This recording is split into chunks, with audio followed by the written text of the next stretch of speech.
Ben écoutez, allez sur une page à deux chiffres, à partir de la 10 donc, et zoomez un peu sur la balise de numérotation. Alors on va aller voir dans la palette des styles de paragraphes. C'est une palette qui stocke les descriptions de caractères, leurs caractéristiques, évidemment. Menu texte, style de paragraphe.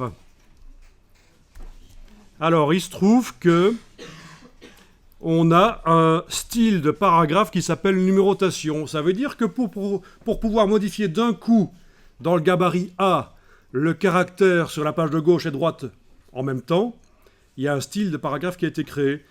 Si vous double-cliquez sur le style numérotation, il est probable que vous allez pouvoir aller changer certaines choses. Ben, essayons une première chose, c'est la couleur du caractère.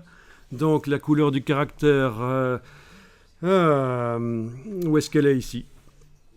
Il y a tellement de choses parce que j'ai des fonctionnalités japonaises qui ont été ajoutées à InDesign dans mon InDesign ici. Voilà, couleur de caractère. Voilà. Vous allez chercher éventuellement couleur papier, c'est le blanc. Et vous avez du blanc pour le caractère. Vous pouvez faire OK, évidemment, si vous voulez. Et allez voir sur la page, l'autre page. Voilà, l'autre page, ben voilà, toutes les pages ont maintenant des caractères blancs. Pas mal, ça. Donc ça peut être une solution aussi pour modifier rapidement. Quand on a un document double page, c'est d'avoir fait un style de paragraphe. Je continue en double-cliquant sur numérotation, bien sûr. Je peux aussi aller modifier la police de caractère aussi, mais également quelque chose qui a été fait dans les formats de caractère avancés. La police précédente, la police un peu script Cray, qui était là au début, vous vous souvenez? J'avais dû la remonter. Mais celle-ci n'a pas besoin d'être remontée. Parfois, il faut faire des ajustements. On peut le faire en agissant sur le caractère ou sur le bloc. Ça a été fait en agissant sur le caractère.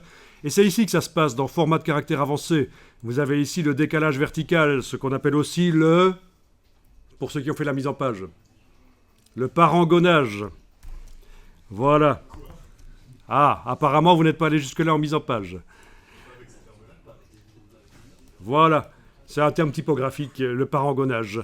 Ceux qui connaissent le logiciel Quark Express connaissent bien parce que ça s'appelle comme ça. En fait, quand InDesign est arrivé pour concurrencer Quark Express, ils ont fait les mêmes fonctionnalités, bien sûr, mais ils ont quand même parfois évité de mettre les mêmes mots.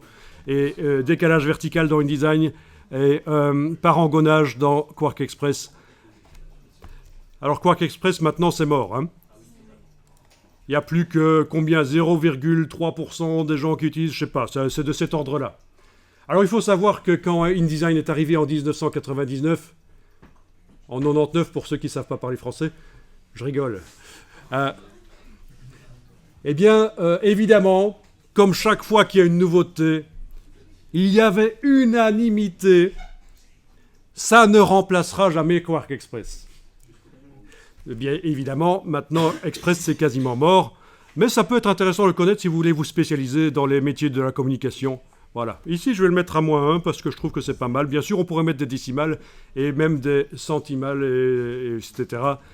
C'est extrêmement précis. Extrêmement précis. Eh oui. Non, méfiez-vous quand vous avez des gens qui vous disent « Oui, c'est nouveau, ça remplacera jamais, il n'arrivera jamais ceci. » C'est faux. Ça arrive.